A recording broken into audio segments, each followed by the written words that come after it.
2 दिसंबर 1984 रात के लगभग 12:40 भोपाल सो रहा था। लोगों को जरा सा भी अंदाजा नहीं था कि कुछ ही मिनट्स में ये शहर एक खुली कब्र बनने वाला है। सरकार ने इसे एक्सीडेंट कहा, कंपनी ने इसे टेक्निकल फेलियर, लेकिन जो लोग उस रात जिंदा बचे उन्होंने कुछ और ही देखा।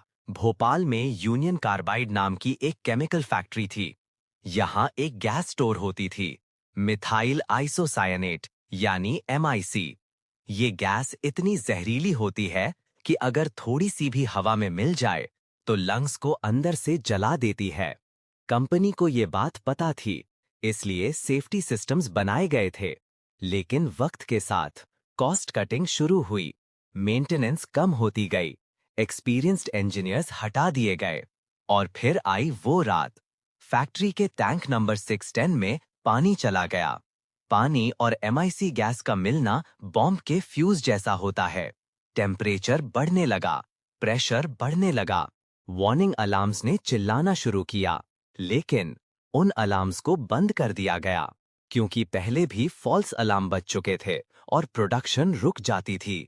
12:40 AM पर टैंक का प्रेशर कंट्रोल से बाहर हो गया और फिर एक सफेद सी धुंध फैक्ट्री से निकलकर शहर की तरफ बहने लगी। लोगों ने सोचा कोई धुआं है, लेकिन अगले ही सेकंड लोगों के गले जलने लगे। आंखों से पानी नहीं, खून बहने लगा। सड़कों पर लोग भाग रहे थे।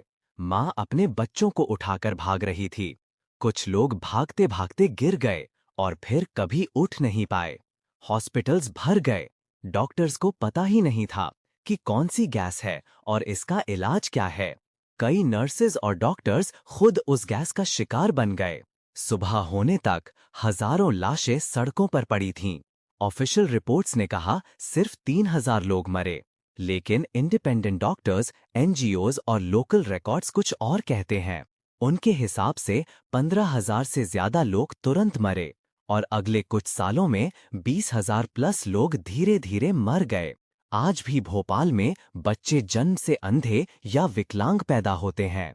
गैस सिर्फ उस रात नहीं फैली, वो आज भी जमीन और पानी में जिंदा है। यूनियन कार्बाइड के CEO वॉरेन एंडरसन को इंडिया में गिरफ्तार किया गया, लेकिन सिर्फ कुछ ही घंटों में उसे छोड़ दिया गया। वो अमेरिका वापस गया और फिर कभी इंडिया नहीं लौटा। केस चलता रहा, फाइल्स घूमती रहीं और 2010 में जो सजा मिली वो सिर्फ 2 साल की जेल। हजारों मौत के बाद आज भी कई डॉक्यूमेंट्स पब्लिक नहीं हैं, आज भी कई रिपोर्ट्स सील्ड हैं। सवाल ये नहीं है कि गैस कैसे लीक हुई, सवाल ये है क्या ये सिर्फ एक्सीडेंट था या फिर वो लोग जानते थे कि ये होने वाला है और फिर भी चुप रहे। ये थी भोपाल गैस ट्रेजेडी, एक ऐसी घटना जिसे दुनिया ने भूलने की कोशिश की, लेकिन कुछ फाइल्स कभी बंद नहीं होती। अगली फाइल और भी अंधेरी है।